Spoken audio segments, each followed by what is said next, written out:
Electric flux will be actually the foundation topic to get into your new next topic, next and the last topic, that will be Gauss law.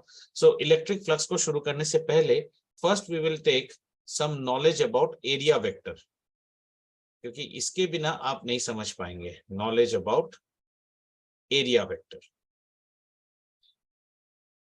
ठीक है, area vector होता क्या है, इसको नहीं जानेंगे तो हम आगे नहीं जान पाएंगे. सो एक कार्टेशियन कोऑर्डिनेट सिस्टम बनाते हैं 3D सिस्टम के लिए. सपोज ये हमारा 3D सिस्टम है और यहाँ हमने इसको x ले लिया, इसको मान लीजिए y ले लिया और इसको z ले लिया. ठीक है, और यहाँ पे एक छोटा सा रेक्टेंगल बनाते हैं हम. लेट्स से या फिर एक स्क्वायर ले लेते हैं, इसको एक स्क्वायर ले लेते हैं.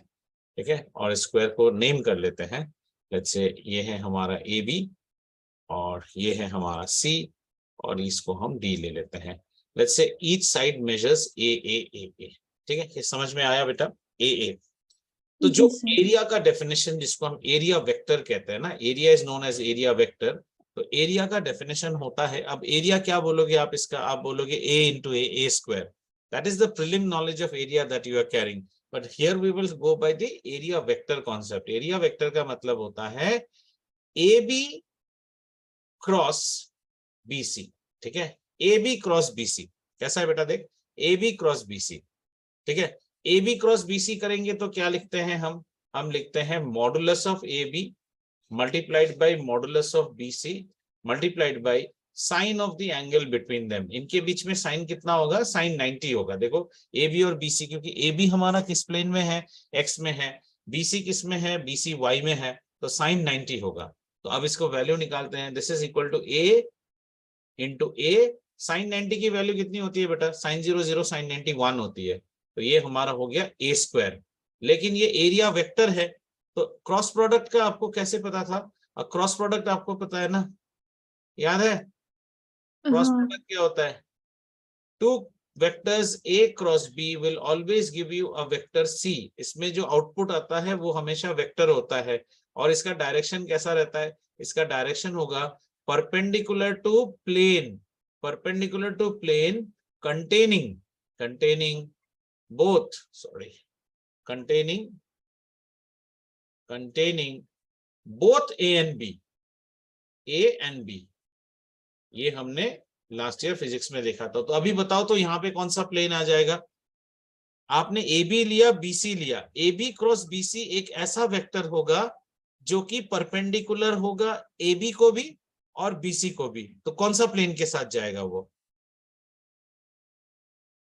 AB is on which plane? You look at the diagram and tell me na. AB is on which plane? XY. AB is on which plane? X plane. Okay, X. BC is on which plane? Y. So AB cross BC किस plane में जाएगा? Z plane. Z plane में जाएगा. तो A square और Z plane में मतलब ये वेक्टर होगा ना. तो Z प्लेन मतलब इसको हम Z प्लेन का यूनिट वेक्टर क्या होता है? Z प्लेन का यूनिट वेक्टर क्या होता है? X प्लेन का यूनिट वेक्टर क्या है? I K होता है. हाँ, Z प्लेन का क्या होता है? हाँ सर, K होता है. तो इसको K यूनिट वेक्टर डाल दें जी. अच्छा, K यूनिट वेक्टर डाल रहे हो तो कहाँ पे डाल रहे हो? देखो तो K यूनिट वेक्टर डाल रहे हैं तो हम लोग शायद उस यूनिट वेक्टर को कुछ यहाँ डाल रहे हैं. जरा देखो, हमने एरिया निकाला और अब हम K यूनिट वेक्टर डाल रहे हैं. सो K यूनिट वेक्टर इस साइड पे पॉइंट कर रहा है, Z के डायरेक्शन पे पॉइंट कर रहा है ना. इसको हमने मान लो ले लिया, इसको हमने K यूनिट वेक्टर लिखा. देखो तो आपको नहीं लगता है इस साइड में भी तो एक K यूनिट वेक्टर हो सकता है ना? ये कैसा हो जाएगा? ये नेगेटिव K यूनिट वेक्टर होगा. क्या ये कॉन्सेप्ट समझ में आया? इस साइड अगर K, उस side negative K. So A cross B जब हम बात करते हैं, AB क्रॉस BC सॉरी, तो हम इसको ये भी लिख सकते हैं और हम इसको A square into negative K भी लिख सकते हैं. यूनिट वेक्टर नेगेटिव A भी लिख सकते हैं, क्योंकि ये जो हमारा K है, K unit vector is actually perpendicular to both X and Y plane. ठीक है, अभी हम फ्लक्स में आए नहीं, हम सिर्फ एरिया वेक्टर का कॉन्सेप्ट समझ रहे हैं. ठीक है, तो यहां से एक और स्टेटमेंट हम लिखेंगे, डायरेक्शन ऑफ एरिया वेक्टर. हम लिखेंगे direction of area vector is always कैसा है? देखो तो परपेंडिकुलर टू सरफेस। क्लियर है? देखो तो जी। परपेंडिकुलर टू सरफेस ना, हमारा सरफेस कौन सा था? हमारा सरफेस ये था, देखो ये हमारा सरफेस था, इस सरफेस के साथ परपेंडिकुलर है दोनों साइड में। अभी हमने लेकिन 2D फिगर बनाया है, ठीक है। Right now the figure that we are making is 2D। तो हम यहाँ पे लिखेंगे, हम यहाँ पे लिखेंगे फॉर, यहाँ पे हम लिखेंगे फॉर अ 2D सरफेस। किसी भी 2D सरफेस के लिए both area vectors are correct, both area vectors are correct. अब बोथ एरिया वेक्टर से आपने क्या समझा? फॉर एग्जाम्पल हमारे एग्जाम्पल में क्या क्या देखेंगे? ए स्क्वायर के कैप भी करेक्ट है एंड ए स्क्वायर माइनस के कैप भी करेक्ट है, आर करेक्ट। क्या ये चीज समझ में आया? यहां तक समझने की कोशिश करो। अगर जी। आप कोई 2D सरफेस लेते हो, जैसे जैसे मान लो ये भी 3D है, ये भी 3D है, मान लो जैसे एक पेपर ले लेते हो, अ पेपर और a rectangle lying on the space. एक स्पेस में एक रेक्टेंगल सोचो, लिखते लिखते सुनते भी जाइए। स्पेस में एक रेक्टेंगल सोचिए, उस रेक्टेंगल को कितने एरिया वेक्टर आएंगे? एक एरिया वेक्टर देखो इस साइड आएगा, एक एरिया वेक्टर इस साइड आएगा, एक इस साइड आएगा, एक इस साइड आएगा। समझ में आ रहा है? जी। ठीक है।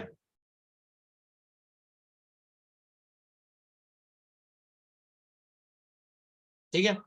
जी सर। और इन 2D सरफेसेस को हम क्या कहते हैं? इन 2D सरफेसेस को हम कहते हैं ओपन सरफेसेस। ये भी लिख लीजिए, 2D सरफेसेस को हम कहेंगे ओपन सरफेसेस। ओपन सरफेस के लिए दो एरिया वेक्टर होते हैं।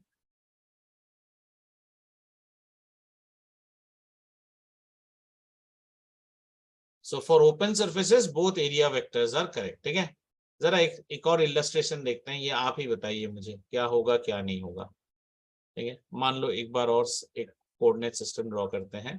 ये x है, y एंड z। ठीक है, इसको नाम दे देते हैं। ये हमारा हो गया x, ये हमारा हो गया y और ये हमारा हो गया z। अब देखो तो अब मैं रेक्टेंगल ऐसे बना रहा हूं। ठीक है, अब ऐसा एक रेक्टेंगल है। ठीक है, अब आप खुद मुझे बताइए, ये क्वेश्चन हो गया आपको। एंड एक और आपको ऐसा देता हूं।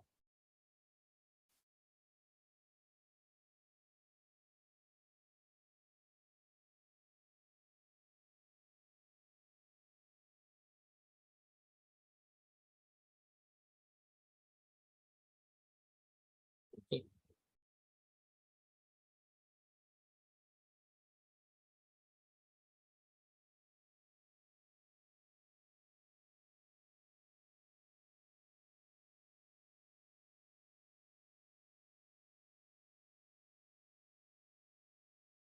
ये भी एक क्वेश्चन है। दोनों में एरिया वेक्टर बताओ तो बेटा, देखते हैं whether you have understood or not। बताओ पहले वाले का एरिया वेक्टर क्या होगा? Can you decode? हाँ सर। हाँ, नहीं मेरे स्क्रीन पे देख के बताओ ना, आपको आ जाएगा। Don't don't otherwise will. What is the area vector? Area पहले निकालो ना। एरिया वेक्टर हाँ, is length into breadth. Length into breadth. Magnitude मिल गया, लेंथ इनटू ब्रेथ। वेक्टर है तो इसको एक डायरेक्शन देना पड़ेगा। क्या डायरेक्शन? हाँ, वाई डायरेक्शन तो जे होगा। ए हो जाएगा। लेकिन क्यों आप बार बार वही गलती क्यों कर रहे हैं? ये ओपन सरफेस है, ये भी हाँ तो, चलेगा या या फिर फिर माइनस जे भी हो सकता है। माइनस जे भी हो सकता है, क्योंकि हम किस में डील कर रहे हैं? ओपन से। इसका बोलो, इसका एरिया वेक्टर क्या होगा? तो so pi R square pi R square and minus या प्लस के। हाँ के वेक्टर में जाएगा के। और ये हम लिख सकते हैं पाई आर स्क्वायर माइनस के वेक्टर। ये समझ में आ गया अभी? एरिया वेक्टर दोनों चीज के। तो ये आपने किस चीज पे बात की? आपने बात की अभी ओपन सरफेस में बात की। तो हमें जब भी आप प्रॉब्लम्स करोगे, आप पहले देखो आपको ओपन सरफेस दिया है या क्लोज सरफेस। अगर आपको ओपन सरफेस दिया है तो एरिया वेक्टर दो होते हैं, and both the area vectors are perpendicular to the surface, ठीक है, both the area vectors are perpendicular to the surface. ये एक लाइन इंपॉर्टेंट है इसमें, और यहाँ पे direction of area vector is perpendicular to the surface, ये एक और लाइन इंपॉर्टेंट है यहाँ, ठीक है। जी एरिया वेक्टर ओपन सरफेस के लिए आपने देख लिया। आइए अब हम देखते हैं नंबर 2 पे, हम देखेंगे क्लोज सरफेस के लिए एरिया वेक्टर क्या होता है। इस चीज को क्लियर कर लोगे तो आपको कोई प्रॉब्लम नहीं होगा प्रॉब्लम्स करने के लिए। क्लोज सरफेस का मतलब है 3D सरफेसेस। 3D सरफेस बोलना तो ठीक नहीं, 3D ऑब्जेक्ट्स, ठीक है। एक 3D ऑब्जेक्ट लेते हैं, समझते हैं, आ जाओ आ जाओ, नहीं समझोगे तो प्रॉब्लम होगा। ये हमने एक 3D ऑब्जेक्ट लिया, ठीक है, ये ये ये ये, ठीक है, और इसको एक्सटेंड करते हैं इसके एक्सिस पे। So let's say this is one axis, ये एक्सिस है, ये एक्सिस है, और ये एक और एक्सिस है, ठीक है। ये हमारे पास 3 एक्सिस हो गए। यहाँ पे थोड़ा सा चेंज आ जाएगा जब आप 3D की बात करते हैं ना। 3D में कैसा रहता है, 3D में एक कंसिडरेशन है that only outside area vectors are considered, only outside area vectors are considered, ठीक है। इसका मतलब समझ रहे हो क्या कहने की कोशिश कर रहा हूं। ये जो जी क्यूबॉइड है या क्यूब है जो हमने लिया है, समझो समझो संजीवनी, अगर आप फॉलो नहीं करेंगे आपको समझ में नहीं आएगा। You can write but if you see you will get this thing again recorded, so don't worry, but right now you understand, otherwise you are more in the spree of copying. If you copy more, then your mind is not questioning or understanding. We are writing only very बारीक words है यहाँ पे, only outside area vector are considered। इसका मतलब है अगर मैं front face को देखूं, आप बोलोगे सर फ्रंट फेस तो 2D है, फ्रंट फेस तो 2D है, तो उसका एक इधर आना चाहिए, कैसे बात हो रही है। बात कुछ ऐसा हो रहा है, देखो इसको नहीं समझोगे तो और झमेला होना शुरू हो जाएगा।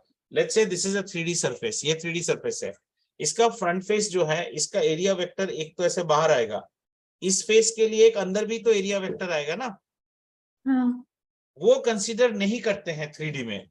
3D में सिर्फ बाहर वाले एरिया वेक्टर्स कंसीडर करते हैं। तो बाहर वाले एरिया वेक्टर्स हमारे क्या क्या हो जाएंगे, जरा देखो। यहां से अगर ये फ्रंट फेस है तो एक एरिया वेक्टर बिल्कुल इस एक्सिस के आर पार आएगा, ठीक है।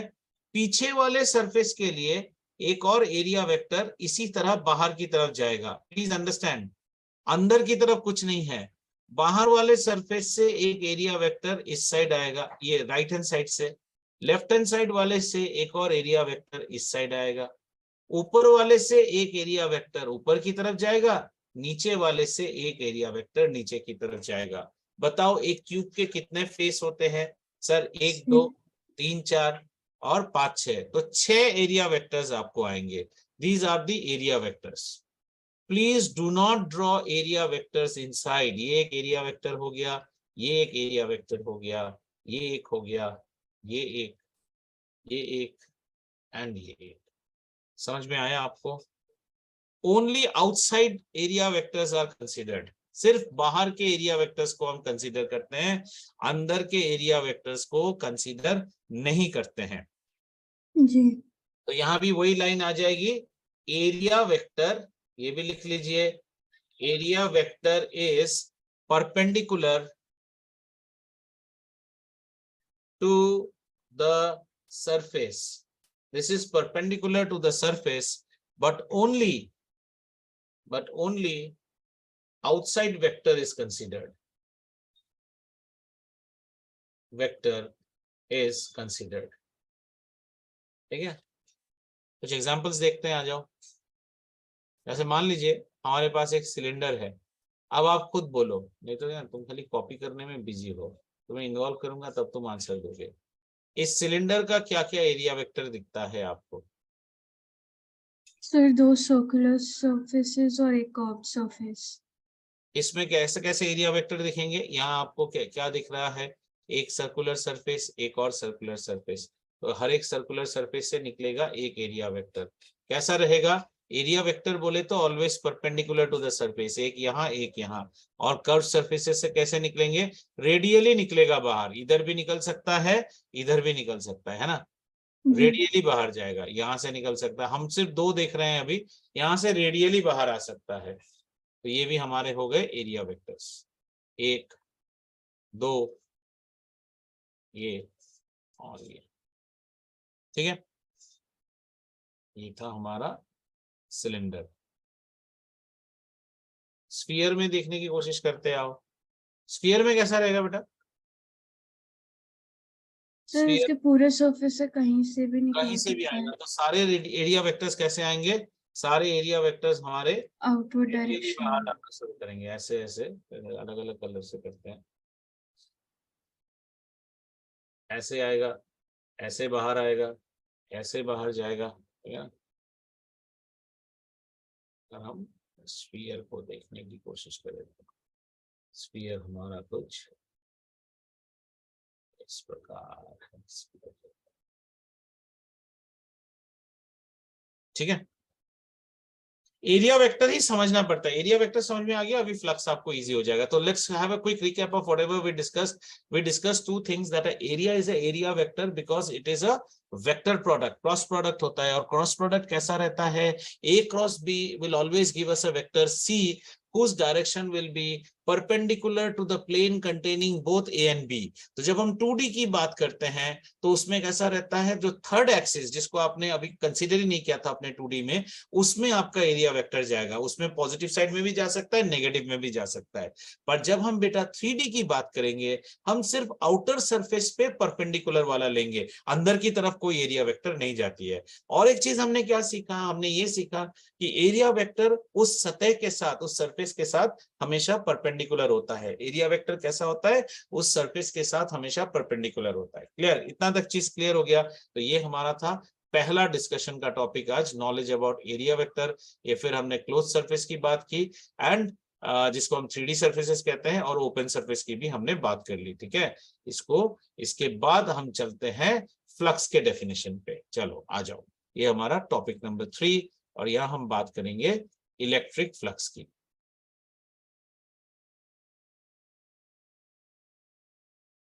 इलेक्ट्रिक फ्लक्स को हम डिनोट करते हैं फाई ई से। This is how we denote it, phi E. ठीक है, पहले एक इजी डेफिनेशन लिखते हैं। इजी डेफिनेशन ये कहता है कि electric flux is the number of electric field lines, the number of electric field lines, ठीक है, number of electric field lines passing perpendicular to a plane surface, passing perpendicular to a plane surface, इसी को हम कहते हैं electric flux. The number of electric field line, flux क्या देता है हमें? घनत्व बताता है, कितना इलेक्ट्रिक फील्ड लाइंस क्रॉस कर रहे हैं। अब देखो वर्ड को केयर करो, electric field lines passing perpendicular to a plane surface, मतलब क्या इलेक्ट्रिक फील्ड वेक्टर है बेटा? वेक्टर है। Perpendicular to the plane surface मतलब वहां कौन सा वेक्टर आता है? एरिया वेक्टर आता है। यानी कि इलेक्ट्रिक फील्ड होना चाहिए एरिया वेक्टर की दिशा में। लेकिन हम क्या बात करेंगे, इलेक्ट्रिक फील्ड तो पहले से ही रहेगा, हमें वो एरिया लेना है जो इलेक्ट्रिक फील्ड की दिशा में हो, है ना। हमें वो एरिया कंसीडर करना पड़ेगा जो इलेक्ट्रिक फील्ड की दिशा में है। और अगर आप एरिया को फ्रीज कर रहे हैं तो इलेक्ट्रिक फील्ड का वो कंपोनेंट लो जो एरिया की दिशा में हो। क्या आपको ये चीज समझ में आ रहा है जो मैं बात कर रहा हूँ? Yes sir. You are actually considering, let's say this is a surface, और यहां से कुछ इलेक्ट्रिक फील्ड लाइंस, सबसे पहले तो देखते हैं सीधा सीधा निकल रहा है, मान लो सीधा सीधा, टेंशन है ही नहीं, तो हमारा परपेंडिकुलर टू द सरफेस ऐसा हुआ, मतलब एरिया जिस दिशा में, इलेक्ट्रिक फील्ड भी उसी दिशा में। प्रॉब्लम आएगा जब आड़ा तेरा कर देगा, आपको आड़ा तेरा कर देगा तो कैसे करोगे? आप हमेशा परपेंडिकुलर टू द सरफेस लोगे, मतलब सरफेस ले लोगे, उसका एरिया वेक्टर पहले निकाल दोगे, तो आपको दिशा मिल गई, दिस इज परपेंडिकुलर। और अभी ई जैसा है उसका वो कंपोनेंट कंसीडर करोगे जो उस एरिया वेक्टर के लाइन में है। प्लीज समझ में आया? आओ, जी ठीक है, अब इसके ऊपर थोड़ी सी और चर्चा करते हैं। ठीक है, अब मान लीजिए सबसे पहले हम लोग एक सरफेस बनाते हैं। ठीक है, लेट्स मेक अ सरफेस। जैसे मान लो ये हमारा एक सरफेस है, ऐसा एक सरफेस है, राइट। और अब हम कुछ इलेक्ट्रिक फील्ड लाइंस बनाते हैं यहाँ पे। जैसे ये हमारी इलेक्ट्रिक फील्ड लाइन है, एक फील्ड लाइन मानो यहाँ से गया, ठीक है, एक फील्ड लाइन यहाँ से गया, एक फील्ड लाइन हमने यहाँ से लिया, एक फील्ड लाइन हमसे यहाँ से लिया, ठीक है। और एक और केस लेते हैं यहीं पे इसी इलेक्ट्रिक फील्ड का, ठीक है, एक और केस लेते हैं और उसमें कुछ ऐसा बनाते हैं।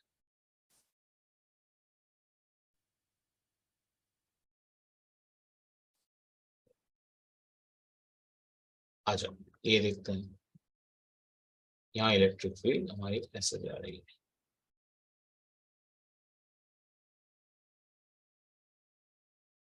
दोनों केस में ये हमारा इलेक्ट्रिक फील्ड है और ये हमारा इलेक्ट्रिक फील्ड है, ठीक है। मैडम जी आप मुझे बोलिए, तो आपको इलेक्ट्रिक फील्ड स्ट्रॉन्ग किस में लग रहा है? ठीक है, आपको सेटअप 1 में इलेक्ट्रिक फील्ड स्ट्रॉन्ग लग रहा है या आपको सेटअप 2 में इलेक्ट्रिक फील्ड स्ट्रॉन्ग लग 2 रहा है? में। 2 में। क्यों आप 2 की बात क्यों करते हैं? क्यों? क्योंकि ज्यादा इलेक्ट्रिक फील्ड लाइंस हैं। ज्यादा इलेक्ट्रिक फील्ड है, डेंसिटी ज्यादा है, ठीक है ना। हाँ। Electric field, density of electric field हमने फील्ड लाइंस की प्रॉपर्टी में पढ़ा था ना, तो हम यहाँ पे लिखेंगे for stronger electric field, for stronger electric field density of electric field lines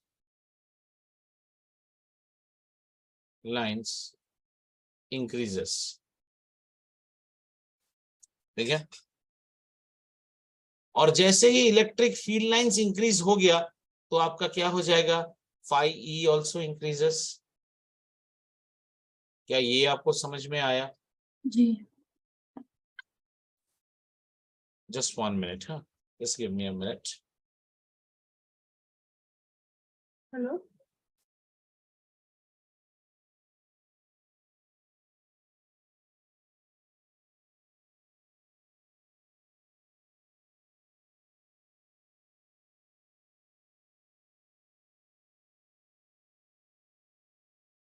Sorry. So, for a stronger electric field, the density of electric field lines increases. So the density of electric field lines, ऊपर देखो definition क्या है, number of electric field lines that are passing perpendicular. तो अगर आपका density increase हो गया तो आपका phi E भी increase हो जाता है। तो यहाँ से हम mathematically ये कह सकते हैं that phi E is directly proportional to the electric field, ठीक है ना, magnitude of the electric field. अगर आपका इलेक्ट्रिक फील्ड ज्यादा है तो आपका phi E भी ज्यादा रहेगा, ठीक है। ये है एनालिसिस ए। और एनालिसिस बी में हम कहेंगे greater is the area, greater is the area, the number of field lines, number of field lines passing the surface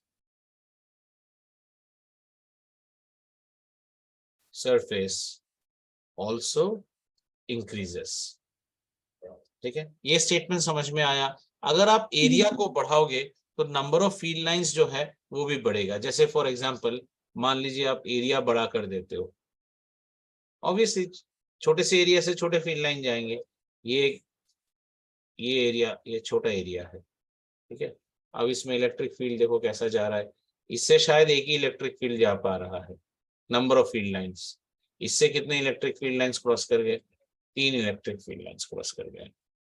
तो greater is the area, the number of field lines passing the surface also increases. So can I not write now that from here I can also write that phi E is also proportional to area, ठीक है। इसको E vector में डाल देते हैं, इसको vector में। तो दोनों को कंबाइन करने से हम क्या लिख सकते हैं, phi E is equal to E vector dot A vector. ये डॉट प्रोडक्ट होता है इलेक्ट्रिक फ्लक्स, ठीक है।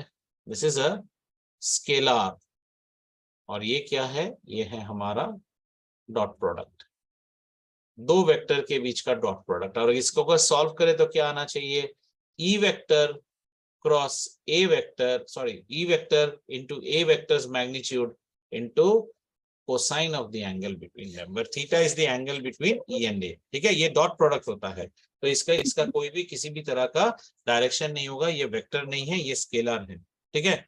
एंड थीटा को हम लिखते हैं, theta is the angle between E vector and A vector. अब सवाल आता है सबसे पहले कि सर हम कौन से वाले एंगल को लेंगे, क्योंकि दो लाइनें जब मीट करती है दो तरह के एंगल बनते हैं, एक बड़ा एंगल बनता है और एक छोटा एंगल बनता है। तो आपके लिए जो the theory, the thumb rule that you should always consider is that E's component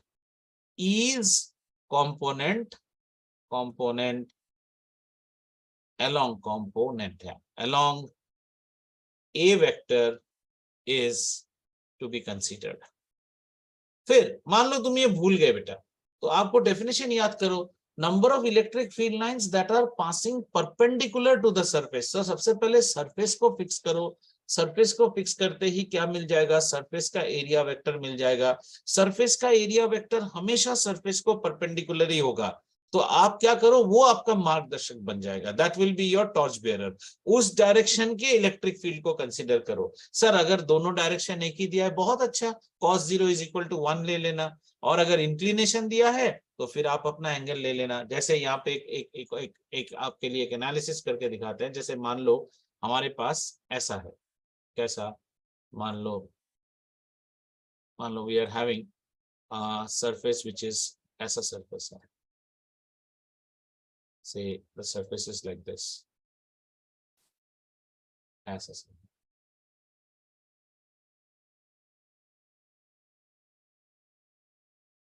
this is the surface, ठीक है।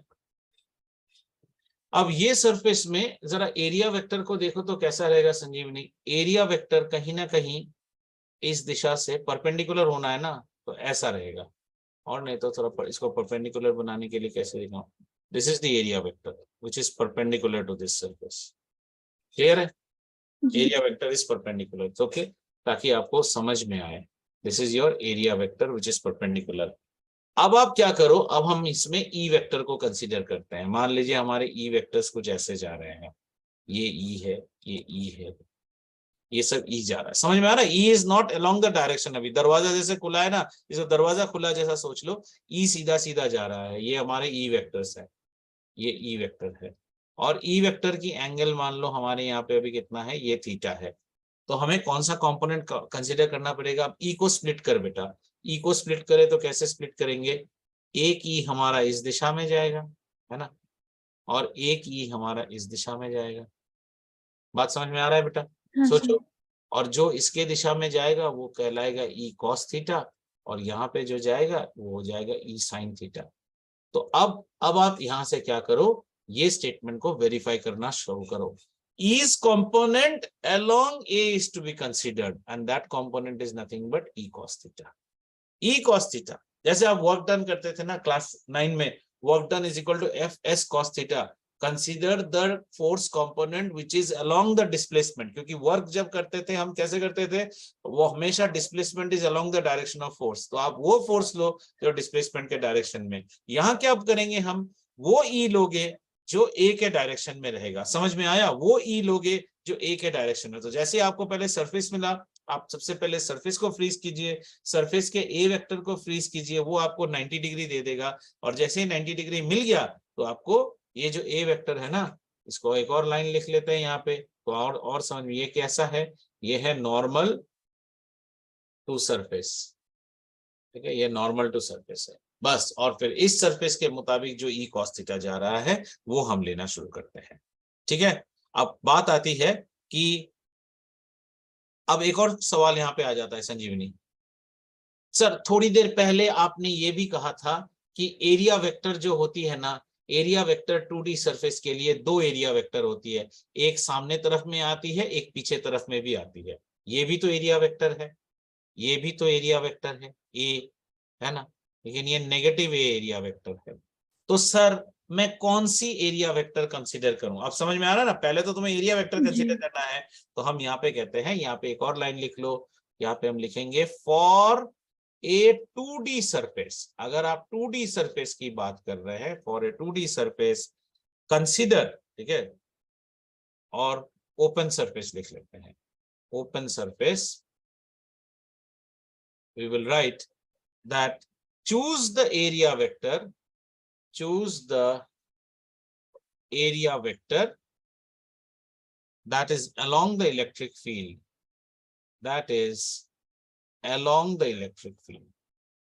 हाँ, इलेक्ट्रिक फील्ड से तिरछा हो सकता है, पर इलेक्ट्रिक फील्ड के डायरेक्शन वाला एरिया वेक्टर हम लेते हैं। इसका मतलब क्या हुआ? इसका मतलब होता है, this implies that area vector along electric field is the positive area vector, ठीक है ना, उसी को हम पॉजिटिव एरिया वेक्टर मानेंगे। तो हमने यहाँ पे ऊपर वाले एरिया वेक्टर को ए माना, नीचे वाले को ए नेगेटिव माना। क्यों? क्योंकि ऊपर वाला एरिया वेक्टर इलेक्ट्रिक फील्ड के डायरेक्शन में था, इसलिए उसको हमने पॉजिटिव करके माना। क्लियर है? जी सर। तो फार चलो एक और एग्जांपल देखते हैं। यहाँ पे मान लीजिए we have a surface like this, ऐसा डिस्क टाइप ऑफ सरफेस है। तो ये डिस्क सरफेस का पहले एरिया वेक्टर बताओ बेटा, क्या क्या एरिया वेक्टर आएंगे इसके? इसके दो एरिया वेक्टर होंगे। एक एरिया वेक्टर किधर आएगा? ऊपर की तरफ जाएगा। तो एक और एरिया वेक्टर किस साइड में जाएगा? एक और एरिया वेक्टर नीचे की तरफ जाएगा। ऐसे एक और एरिया वेक्टर जाएगा। क्लियर है ना? जी।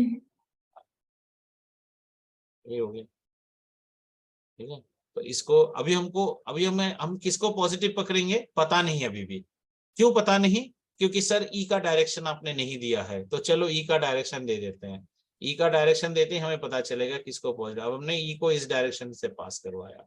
सर किस डायरेक्शन से पास कराया? यहाँ से ई को पास कराया। तो फिर ये क्या हो गया? ये हमारा पॉजिटिव एरिया वेक्टर हो जाएगा, ये हमारा नेगेटिव एरिया वेक्टर हो जाएगा। और हम कौन सा एरिया वेक्टर लेंगे? Positive area. पॉजिटिव। और फिर इन दोनों के बीच में एंगल कितना है बिट्टू? इन दोनों के बीच में एंगल है थीटा। अब आप क्या करोगे? इस वहां थीटा है तो यहाँ भी थीटा है, ये भी तो थीटा होगा, लेकिन ये नीचे वाले को कंसीडर नहीं करेंगे। अब हम ई को कैसा कर लेंगे? ई को प्लॉट कर दो ऐसे, एक ये प्लॉट हो गया ई, और एक ये ऐसे प्लॉट हो गया।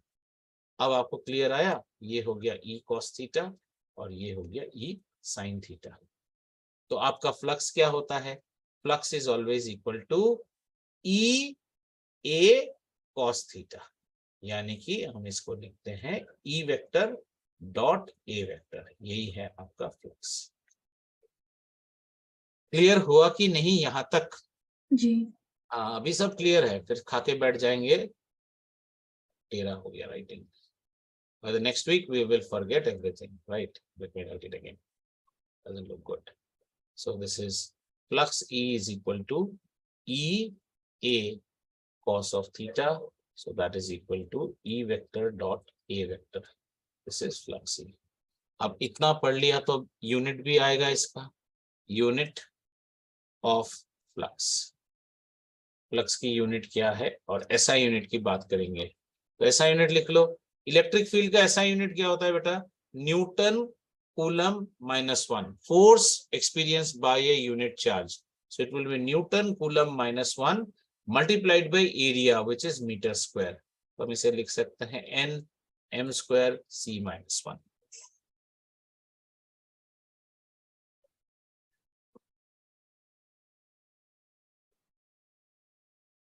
ठीक है। जी सर। अब देखते हैं कुछ कॉमन सिनारियोस एंड मिस्टेक्स जो हम लोग कर बैठते हैं। Common scenarios and mistakes.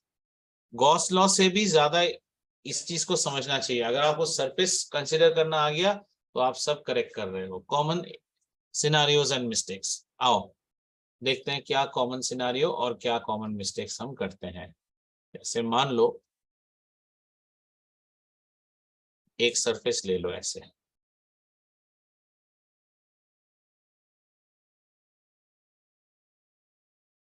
ठीक है, और इस सरफेस का नामांकन करते हैं। ए ए ए ए, चारों तरफ ए है, ठीक है। जी। और इलेक्ट्रिक फील्ड को कैसे निकाल रहे हैं? इलेक्ट्रिक फील्ड को मान लो ऐसे निकाल रहे हैं। ये हमारे इलेक्ट्रिक फील्ड है। ठीक है, इनको हमने ई कह दिया, ई। ठीक है, तो इस केस में हमारा फाई क्या हो जाएगा, फाई ई क्या हो जाएगा, फाई ई हो जाएगा electric field vector into the area vector. हमें नहीं पता एरिया वेक्टर कितना है, तो एरिया वेक्टर को अगर हम कंसीडर करें and let's say E is, यहाँ पे हम कहते हैं E is normal to surface. ठीक है, E is normal to surface का मतलब क्या हो गया बेटा, थीटा 0 डिग्री हो गया, जी, है ना, थीटा 0 डिग्री। तो एरिया वेक्टर कैसा आएगा, एरिया वेक्टर कुछ ऐसा आएगा, ऐसा एरिया वेक्टर भी आएगा, ऐसा, है ना। क्लियर है ना। सर यही क्यों लिया, पीछे वाला क्यों नहीं लिया, बताओ तो संजीवनी, पीछे वाला क्यों नहीं लिया। एक पीछे भी तो, नेगेटिव हो जाएगा। हाँ वो ई के डायरेक्शन में नहीं है, वो ई के डायरेक्शन में नहीं है, तो हो गया ई हाँ, डॉट ए। तो इसको अगर और आगे छेड़ेंगे तो क्या हो जाएगा, ई, ओके, ई का मॉडुलस इंटू ए का मॉडुलस इंटू कॉस ऑफ 0, यानी कि ये हो गया E into A square and cos 0 is 1। सो ये हो गया आपका फाई ई। क्लियर। जी, ये वाला एग्जांपल कुछ ऐसा था, देख संजीवनी, ऐसा था, सरफेस ऐसा, इलेक्ट्रिक फील्ड ऐसा जा रहा था। ठीक है, लिख लो। अब अगला वाला देखते हैं कैसा, अगला वाला थोड़ा चेंज करते हैं। अगले वाले में हम सरफेस को इस तरह लेते हैं, लेट्स से हमारा सरफेस ऐसा है, वही क्वेश्चन, वही मेजरमेंट, सब कुछ वही, ये है ए, ये है ए, ये है ए, ये है ए। ठीक है, और इलेक्ट्रिक फील्ड्स को हम इस तरह से लेने की कोशिश करते हैं। ये हमारे इलेक्ट्रिक फील्ड है, 1 2 3 4। So do you understand now, now the surface is like this, madam ji, हाँ the sir. Surface is like this now, see ऐसा है, देखिए the surface is like this.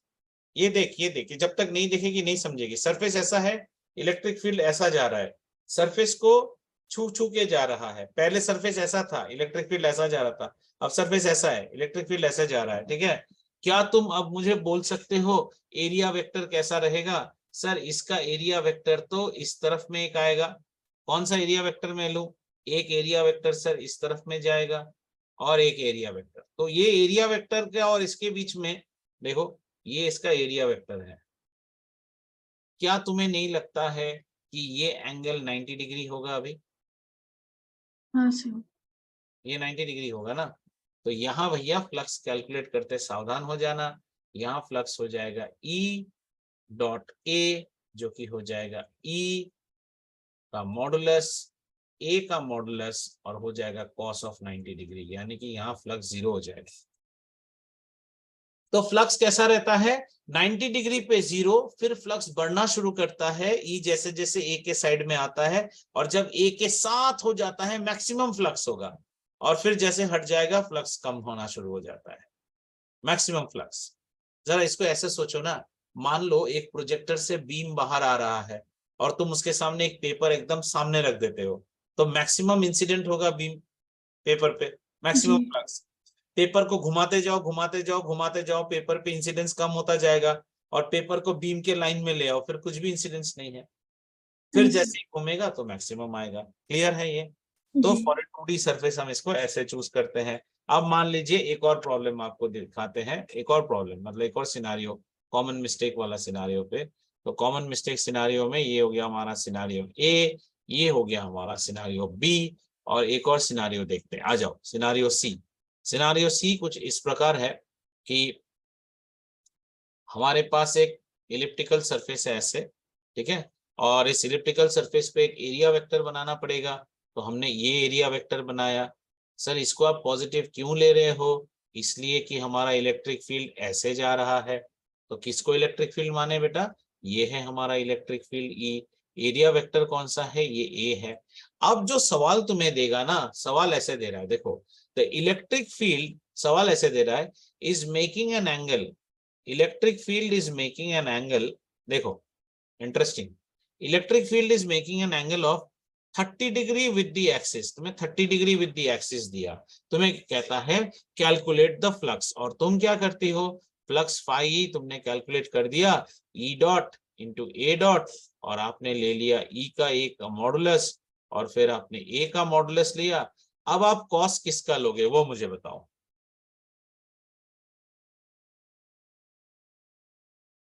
60 लेंगे क्या? cos 60 होगा, because it is always the angle between E and A, ये वाला हमारा इंपॉर्टेंट एंगल हो जाएगा 60। तो दिस वाज अनदर मिस्टेक। तो इसको अगर हम करना चाहें, मान लो इसका रेडियस है, सपोज कह देता है radius is equal to R, तो इसकी फाई ई की वैल्यू कितनी आ जाएगी हमारी, E into pi R square into cos 60। Cos 60 मतलब साइन 30 का वैल्यू होता है, यानी कि इंटू हाफ। तो ये हो गया हाफ, और पाई बाई 2 लिख लो, ई आर स्क्वायर। ठीक है मैडम, जी। समझ में आया? हाँ सर। तो हमने क्या क्या सीखा, हमने ओपन सरफेस सीखा, क्लोज सरफेस सीखा, फिर हमने एरिया वेक्टर सीखा, फिर हमने सीखा एरिया वेक्टर हमेशा सरफेस का नॉर्मल होता है। ऐसे दो तरह हो सकता है, positive negative.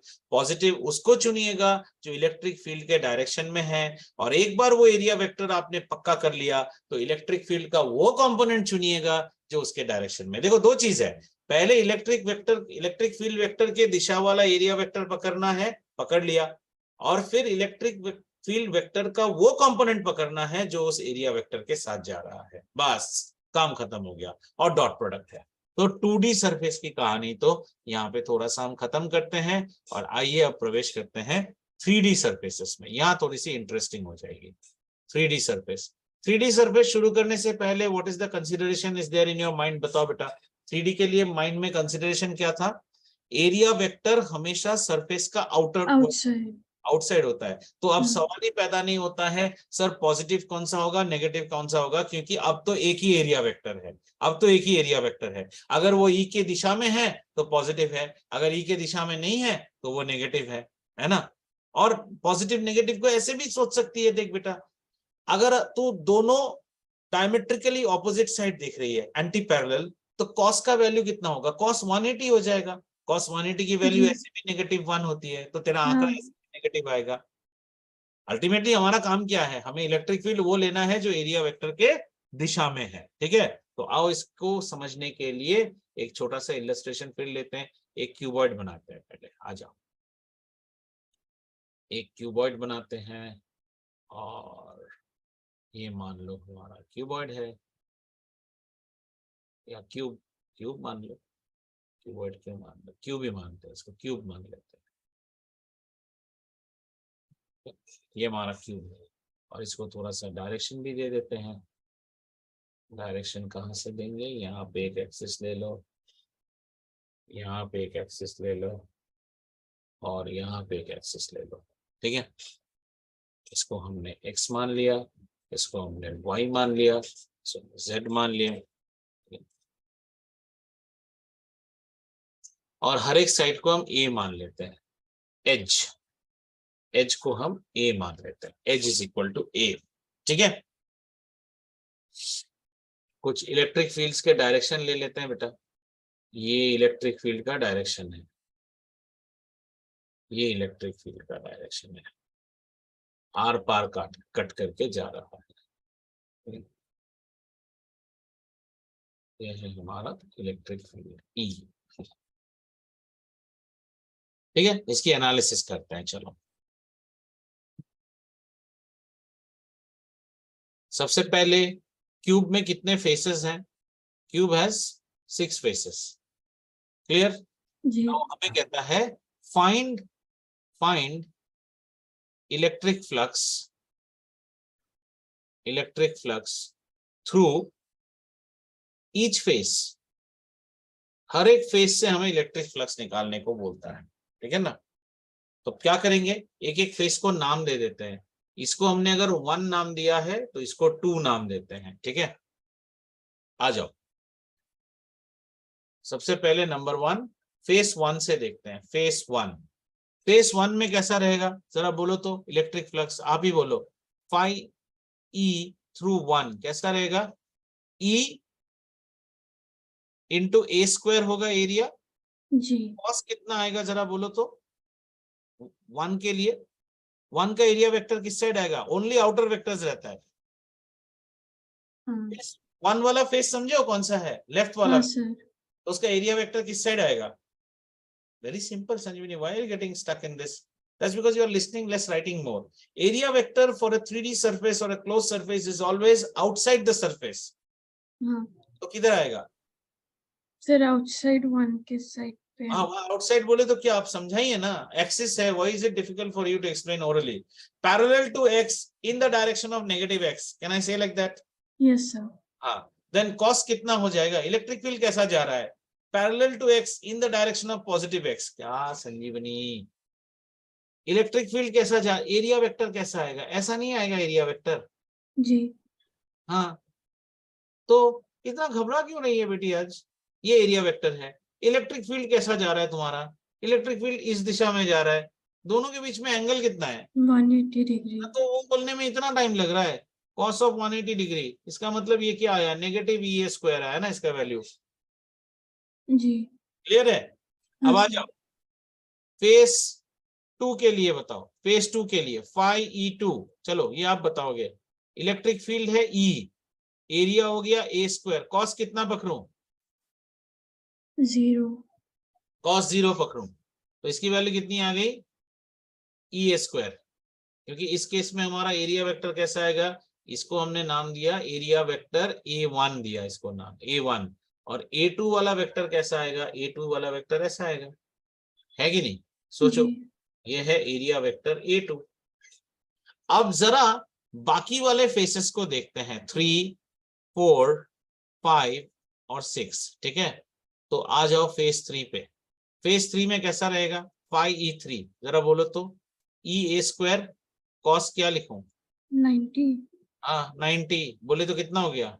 Laddu. 0।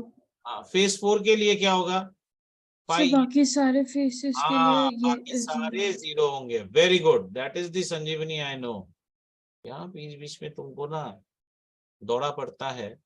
Face 5, phi E5, ये कितना हो गया? ये भी हो गया E a स्क्वायर कॉस 90, ये सब हो गया 0, 0। और यहाँ पे अगर देखें face 6, phi E6, E a square cos 90 is equal to 0। क्योंकि स्कूल में गॉस लॉ पढ़ लिए हो, जरा सोचो ना, अगर किसी सरफेस के अंदर में कोई चार्ज इनक्लोज नहीं है, गॉस लॉ क्या कहता है? The flux is equal to क्या आता था? Q बाई एप्सिलॉन नॉट आता था ना। तो यहाँ पे तो कोई चार्ज है नहीं, मैंने बोला था कोई चार्ज है नहीं, है ना? कोई चार्ज बताया नहीं है आपको। नेट फ्लक्स कितना आ रहा है? अगर नेट फ्लक्स जोड़े तो 0 नहीं हो रहा है, देखो ऊपर का E a स्क्वायर और नीचे है E माइनस a स्क्वायर, 0 हो जाएगा। हाँ ठीक है ना? तो समझ में आ रहा है गॉस लॉ कहां से आता है? गॉस लॉ को कोई प्रूफ नहीं करता है, गॉस लॉ का कोई प्रूफ नहीं है। तो यहाँ पे हम लिख ले that the total electric flux phi E overall is equal to 0 through whole cubic closed surface, through whole cubic closed surface। ठीक है, ये हमको 0 आ गया। ठीक है, अगर कोई क्लोज सरफेस है तो उसका फ्लक्स 0 होता है। सर हम आपकी बात कैसे मान ले? हमने तो क्यूब का एनालिसिस किया, चलो एक और एनालिसिस करते हैं, एनालिसिस 2। ये सब कर लोगे तो तुम्हारा एकदम क्लियर आ जाएगा कॉन्सेप्ट। एनालिसिस 2 में हम क्या करते हैं? हम एक सिलेंडर लेते हैं इस बार। ये एक सिलेंडर है, ठीक है, दिस इज आवर सिलेंडर। और यहाँ भी एक्सिस बनाते हैं, this is 1, this is 1, this is 1। ठीक है, इनको नाम देते हैं, इसको दे देते हैं x, इसको दे देते हैं y और इसको दे देते हैं z। ये है आपके सरफेसेस सिलेंडर पे।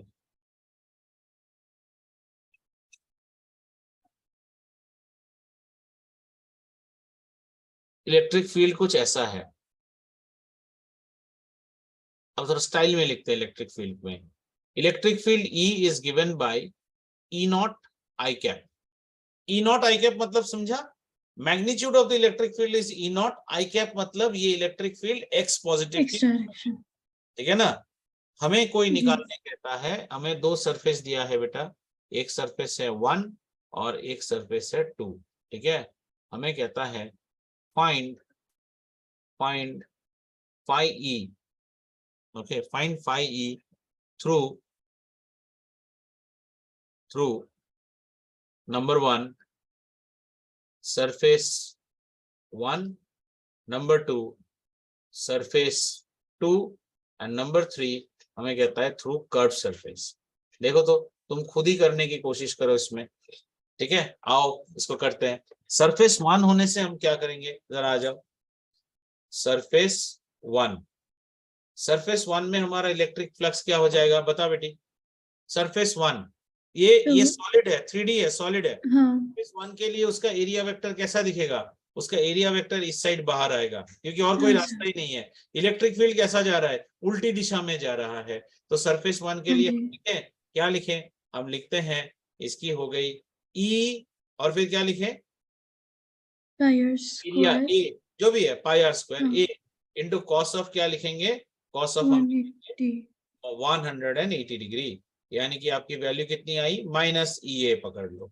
और जहां ए की वैल्यू कितनी है, पाई आर स्क्वायर है ए की वैल्यू, ठीक है ना, वेरी इसमें। सरफेस 2 के लिए चलो देखते हैं। सरफेस 2 में हमारा एरिया वेक्टर कैसा रहेगा, सरफेस 2 में एरिया वेक्टर इस साइड से बाहर आएगा, ठीक है ना। ये है एरिया वेक्टर 1 और ये है एरिया वेक्टर 2, ठीक है, और दोनों सेम है। तो यहाँ पे हम लिखते हैं इसको ई ए कॉस ऑफ 0 डिग्री, यानी कि प्लस ई ए आया हमारा, ठीक है। जी कर्व सरफेस में कैसा होगा बेटा, सर कर्व 0 सरफेस में होगा, एरिया वेक्टर कैसा आएगा, रेडियली बाहर आ जाएगा, ठीक है ना। सो ये हो जाएगा ई ए कॉस 90 डिग्री, जो कि है 0। अब जरा नेट इलेक्ट्रिक फील्ड देखो तो कितना है, सॉरी नेट फ्लक्स पाई ई आपका कितना आ रहा है, 0 आ रहा है। नेट फ्लक्स कितना आया, 0 आया। जी तो यहां 2-3 ऑब्जर्वेशंस लिखते हैं, आ जाओ। इन दोनों से 2-3, ये आपको प्रॉब्लम सॉल्व करने में बहुत काम में आएगा। ऑब्जर्वेशंस, नंबर 1 ऑब्जर्वेशन है, if electric field is uniform, बेटा यही रखना, यूनिफॉर्म नहीं है तो नहीं। अभी जो हमने इलेक्ट्रिक फील्ड आपको दिया ये वेरिंग नहीं है। इफ जी electric field is uniform, number 2 if surface is symmetric close surface, if surface is symmetric close surface, ये दूसरा। और तीसरा, no net charge is inside. देखो तो गॉस लॉ की बात हो रही है, no net charge is inside, यही तो गॉस लॉ की जैसे ही बात हो रहा है, देखो तो, है ना। लेकिन अभी हमने गॉस लॉ पढ़ा ही नहीं। गॉस लॉ जब पढ़ेंगे तब यही चीज पढ़ेंगे। Then phi E is equal to 0। ये बहुत बड़ी ऑब्जर्वेशन आपने निकाल दी है, ये बहुत बड़ी ऑब्जर्वेशन है, ठीक है। तो ये फॉर्म करेगा हमारा गॉस लॉ का बेसिस। अगर कोई सिमेट्रिक क्लोज सरफेस है और उससे यूनिफॉर्म इलेक्ट्रिक फील्ड गुजर रही है और उसके अंदर किसी भी प्रकार का चार्ज नहीं है, तो फिर कैसा रहता है, तो फिर इलेक्ट्रिक फ्लक्स उसके अंदर जो है 0 है, नेट इलेक्ट्रिक फ्लक्स। समझ में आया, जी सर, ठीक है। आओ एक और एनालिसिस करते हैं, एक और करते हैं, थोड़ा सा अलग टाइप से एक एनालिसिस करते हैं। इस बार फिर से एक क्यूब लेते हैं, थोड़ा समझ लेते हैं संजीवनी, जितना समझेंगे उतना हमें काम में आएगा, वरना। आओ लेट्स टेक अ क्यूब।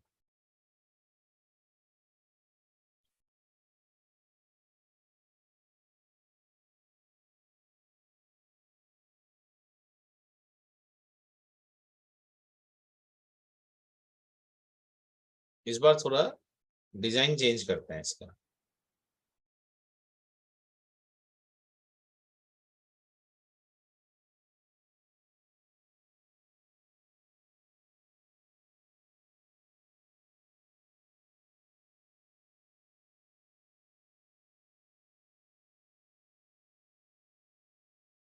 अब देखो थोड़ा अलग किया, लेकिन ना ये हमारा एक्सेस है, this is X, this is Y and this is Z. और हमने एक नाप छोड़ा है आपके लिए, यहां से यहां तक का एक मेजरमेंट छोड़ा है।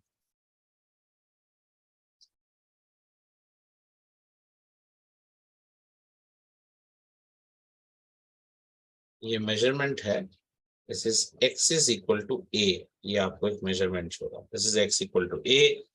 और h की वैल्यू हमने a रखी है। इलेक्ट्रिक फील्ड कुछ इस तरह है, ये एक इलेक्ट्रिक फील्ड, ये हमारी electric field, uniform electric field. और इलेक्ट्रिक फील्ड की डेफिनेशन कैसी है, E is equal to E naught x i. समझ में आ रहा है, किसी भी पॉइंट पे आओगे तो उस पॉइंट पे इलेक्ट्रिक फील्ड कितना है, E naught x i, where x is a variable. और h की दूरी आपको दिखा दिया है, x is equal to a। ठीक है, आपको कहता है find flux through all surfaces, find phi e through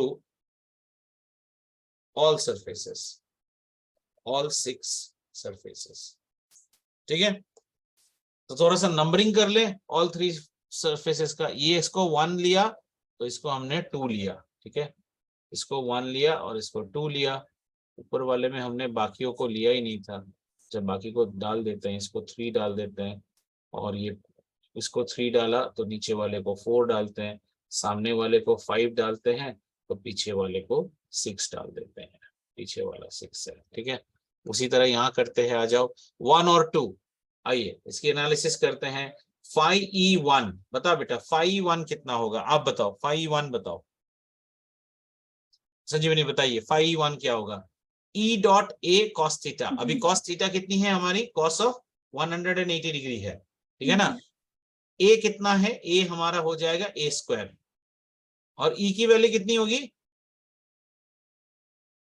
a naught x1, E naught x. E naught x बोले तो कितना, आप फेस 1 के लिए कर रहे हो, उसके लिए एक्स की वैल्यू कितनी है, डायग्राम देखो ना, फेस 1 ओरिजिन से कितनी दूरी पे है, ए दूरी पे है, तो एक्स की जगह पे ए बिठाओ, तो इसके कितना हो गया, ई नॉट ए, तो इसकी पूरी वैल्यू कितनी आ गई, minus E naught A cube आया। क्लियर। जी। अब फाई E2 कैलकुलेट करने की कोशिश करें, बताइए फाई E2 की वैल्यू कितनी आएगी, कॉस आएगा 0 डिग्री, ए की जगह पे आएगा ए स्क्वायर, ई की वैल्यू कितनी होगी, जल्दी जल्दी जल्दी ई की वैल्यू बताइए, तो खत्म नहीं होगा। ई की वैल्यू, यूज द फॉर्मूला ना, ई नॉट एक्स है बेटा, ई नॉट की जगह पे ई नॉट लिखते हैं, एक्स की जगह पे क्या लिखोगे, face 2 is how far from the origin, 2a। 2a, हाँ 2a, तो कितना हो गया, 2 ई नॉट ए क्यूब। ठीक है मैडम जी, गुस्सा मत होइए। Phi E3, phi E4, phi E5, क्या लिखूं इन सबको, 0। हाँ, गुस्सा हो गया मेरे ऊपर, नहीं सर। 0। टोटल फ्लक्स कितना आएगा, अभी खुद ही सोचो, तुम्हारे बुक में इतने प्रॉब्लम्स ही नहीं रहेंगे। टोटल फ्लक्स आएगा अपना कितना, E naught A cube. E naught A cube. समझ में आया,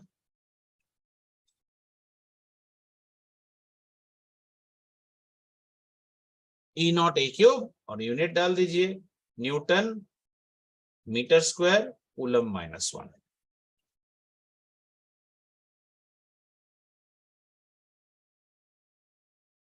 ठीक है, बहुत सारा चीज हमने फ्लक्स पे कर लिया, एक लास्ट टॉपिक कर लेंगे और फिर हम आज खत्म कर लेंगे। Just last problem which will be given here, it will take just 2 to 3 minutes, not more than that, and that will be the introduction of Gauss law, और अगले क्लास में हम Gauss law को करेंगे।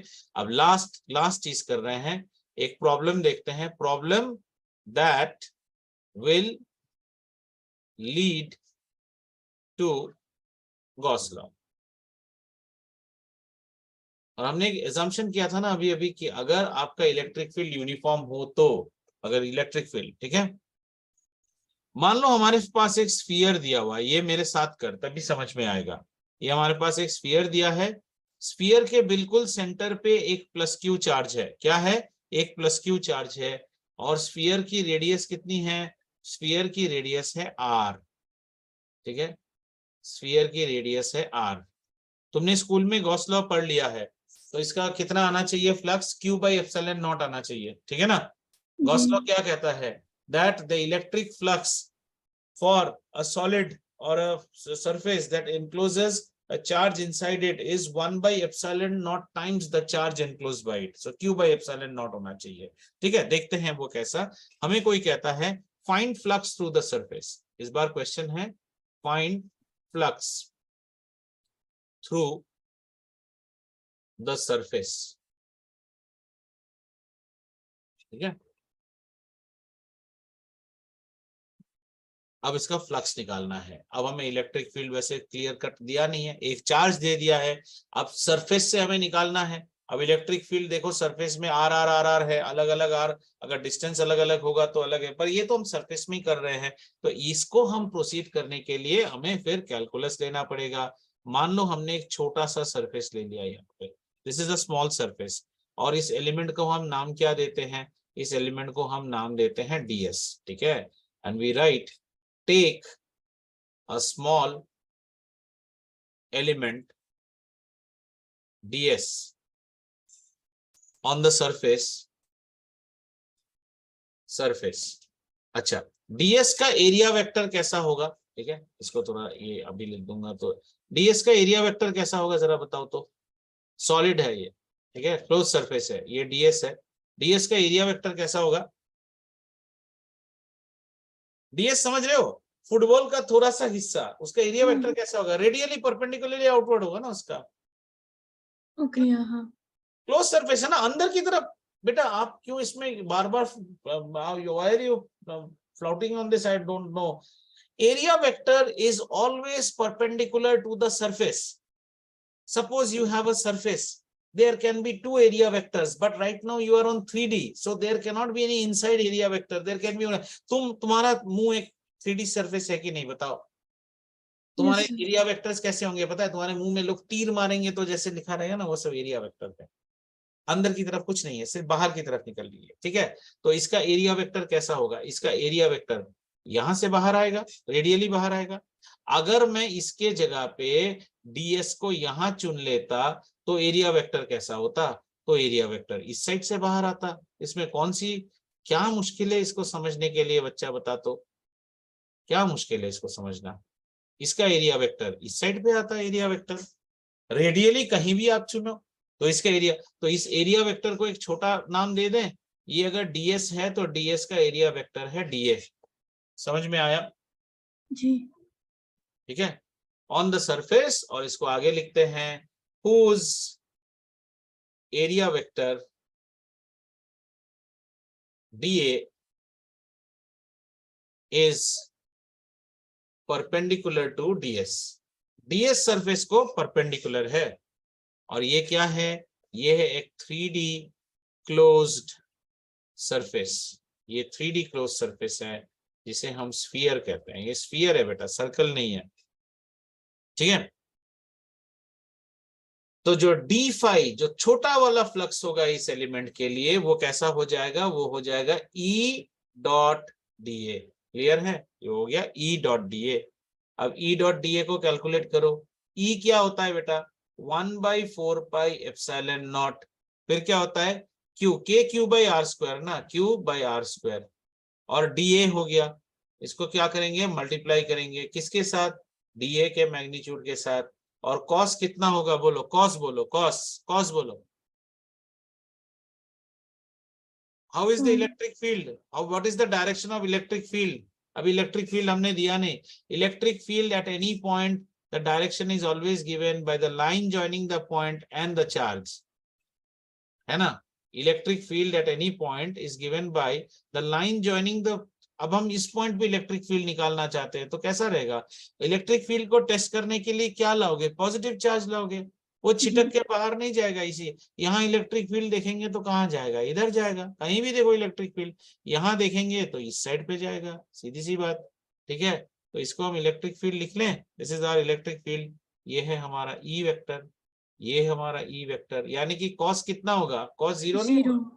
कॉस जीरो, कॉस जीरो की value होती है 1, तो ये हो गया 1/4 pi epsilon naught Q by R square, और ये पूरा कितना हो गया, ये मॉडुलस ऑफ डीए को डीए ही रख लेते हैं, मॉडुलस ऑफ डीए को मान लो हम इसको कहते हैं एस डीए कॉस जीरो। अब अगर आप suppose you want to find out the pura electric field, then what will you do, you will integrate the small fluxes, जितने fluxes हैं, और ये इंटीग्रेशन कैसा होता है बेटा, ये इंटीग्रेशन हम करते हैं थ्रू आउट द सरफेस, ये पूरा सरफेस इंटीग्रल है, पूरे सरफेस के ऊपर इसका इंटीग्रेशन करेंगे, तो इट्स सरफेस इंटीग्रल, तो पूरा सरफेस इंटीग्रल करेंगे तो कितना आएगा, देखो 1/4 pi epsilon naught Q by R square, और डीए को अगर हम करेंगे पूरा सरफेस का इंटीग्रल करेंगे तो कितना आएगा, स्फीयर का टोटल सरफेस एरिया कितना होता है, स्फीयर का curve surface area total surface एक ही होता है, स्फीयर का वॉल्यूम होता है 4/3 पाई आर क्यूब, और स्फीयर का सरफेस एरिया होता है 4 पाई आर स्क्वायर, सब खा के बैठे हो, 4 पाई आर स्क्वायर नहीं होगा जी. हाँ, तो 4 पाई ने 4 पाई को काट लिया, आर स्क्वायर ने आर स्क्वायर को काट लिया, तो आपको नेट फ्लक्स कितना मिल रहा है, नेट फ्लक्स आपको मिल रहा है क्यू बाई एप्सिलॉन नॉट, और यही कुछ और नहीं, अगले क्लास में जब हम पढ़ेंगे, यही तो है गॉस लॉ, यही तो है Gauss law, that the net electric flux through a surface, net electric flux through a surface, closed surface containing a charge q inside it is given by 1/epsilon naught times the value of the charge. अब एक छोटा सा consideration के बाद आपको छोड़ते हैं, ये बहुत इंपॉर्टेंट है, अब तक जो आप लिख रहे थे ना कि phi e is equal to e dot a, ये बेटा तभी होता है जब e यूनिफॉर्म होता है, ऐसा नहीं है कि ये आप कहीं भी लगा दोगे, लेकिन अगर आप ऐसे लिखो कि phi e is equal to closed surface integral of e dot da, ठीक है ना, ये जो है ये वैलिड एवरीवेयर, एवरी इंस्टेंस में वैलिड होगा e dot da, above equation even valid every instance even when e is not uniform, ऐसा नहीं कि ये यूनिफॉर्म होना है, अब तक आप जब कर रहे थे एनालिसिस, ये सब तब वो एनालिसिस था जहां ई यूनिफॉर्म था, लेकिन अगर ई यूनिफॉर्म नहीं है और आपको ई के बारे में कुछ पता नहीं है, तो आप ई डॉट ए नहीं लगाएंगे, बशर्ते ये वाला फॉर्मूला लगाएंगे, ठीक है ना, और अब यहाँ पे एक छोटा सा कैविएट डाल दीजिए, तो ये आपने लिख ही लिया है वैसे, दिस इज ई डॉट ए, इसको भी लिख लीजिए, ई डॉट ए, इसकी ये वैलिड तभी होता है, ओनली वैलिड व्हेन क्या, ई यूनिफॉर्म होता है, अगर ई यूनिफॉर्म नहीं है तो ये वैलिड नहीं होता है, ठीक है। क्या क्या हमने पढ़ा, हमने आज सबसे पहले एरिया वेक्टर को समझा, किसी भी 2D सरफेस में उसका पैरेलल या उसका परपेंडिकुलर जो वेक्टर होता है वो एरिया वेक्टर होता है, दो तरह हो सकता है, पॉजिटिव डायरेक्शन में हो सकता है, नेगेटिव में, 3D में हमेशा आउटवर्ड वाला होता है, हमेशा पॉजिटिव वाला उसको माना जाता है जो इलेक्ट्रिक फील्ड के डायरेक्शन में है, 3D में ऐसा कोई संकोच होने का चांस ही नहीं, क्योंकि एक ही एरिया वेक्टर आएगा, और इलेक्ट्रिक फील्ड का वो कंपोनेंट लिया जाता है जो एरिया वेक्टर के लाइन पे आती है। ये सब जब यूनिफॉर्म इलेक्ट्रिक फील्ड रहता है तब हम क्या करते हैं, E dot A cos theta करते हैं, because E cos theta is the component of E along the direction of A. ऐसा करते करते हमने देखा कि अगर इलेक्ट्रिक फील्ड, बहुत ध्यान से सुनो इस वर्ड को, अगर इलेक्ट्रिक फील्ड यूनिफॉर्म है, अगर सरफेस सिमेट्रिक है, और अगर सरफेस के अंदर कोई चार्ज नहीं है, तो फिर कैसा रहता है, तो फिर हमारा इलेक्ट्रिक फील्ड उसके अंदर हो जाएगा, हमेशा इलेक्ट्रिक फ्लक्स उसके अंदर हो जाएगा 0। लेकिन अगर सिमेट्रिक नहीं है, जैसे यहाँ पे सिमेट्रिकली डिस्ट्रीब्यूटेड नहीं था, electric field is not symmetric, आप बोलोगे सर ये एग्जाम्पल में तो आपने 0 दिखाया, इसमें 0, इसमें क्यों 0 नहीं आया, इसमें इलेक्ट्रिक फील्ड यूनिफॉर्म नहीं है ना, electric field is a function of X, are you seeing, look at this, ये देखो electric field is a function of X, it is not uniform, uniform होने से फंक्शन ऑफ एक्स नहीं रहता, constant नहीं है ये यहाँ पे, इसीलिए यहाँ पे फ्लक्स अलग आया आपको, बाकियों में आपको फ्लक्स बिल्कुल वही आया जैसा आना चाहिए, 0 0 0, और अंत में जाके आपने गॉस लॉ का जो बेसिस है उसका भी देख के आपने एक निर्णय लिया कि इलेक्ट्रिक फ्लक्स हमेशा होती है close surface integral of E dot d A, whether electric field is uniform और electric field is non uniform, उसको आप कहीं भी लगा सकते हैं। राइट हो मैम? Yes. लेकिन अगर आप ये नहीं पढ़ के आएंगे तो अगले क्लास में बहुत मुश्किल होगा।